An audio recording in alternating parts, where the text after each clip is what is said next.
নমস্কার, আমার legal services চ্যানেলে আপনাদের স্বাগত। আমার কাছে রিসেন্ট একটা মামলা এসছে। মামলাটা কি সেটাই আমি একটু বলছি। অ্যাকচুয়ালি আমার কাছে যিনি এসেছিলেন সে হলো এই কেসের অ্যাকিউজড বলা যায়। তার নামে আগ্রার কোনো এক পুলিশ স্টেশনে এফআইআর হয়েছে।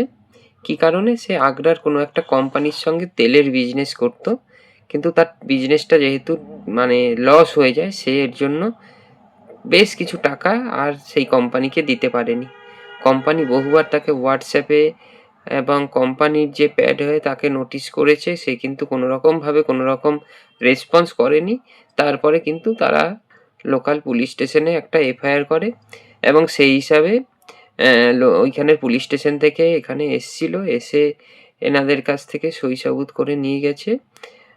যে নোটিশটা দিতে হয় এফআইআর হওয়ার পর, যে তোমার নামে এফআইআর হয়েছে, সেই নোটিশটা কিন্তু ওরা দিয়ে গেছে এবং বলে গেছে যেটা করবেন খুব তাড়াতাড়ি করবেন, নয় কিন্তু এরপরে হয়তো অ্যারেস্ট হয়ে যেতে পারেন।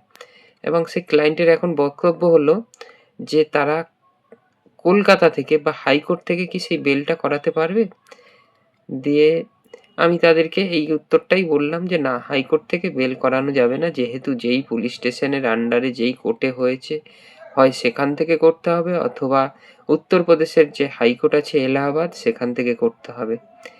এই ব্যাপারে হয়তো অনেকেই অনেক সময় প্রশ্ন করে যে অন্যান্য স্টেটে কেস থাকলে সেটা কি এখানে বসে মিটমাট করে নেওয়া যায় বা বেল করে নেওয়া যায়?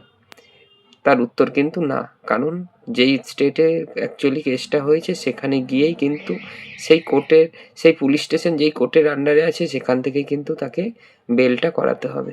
ধন্যবাদ।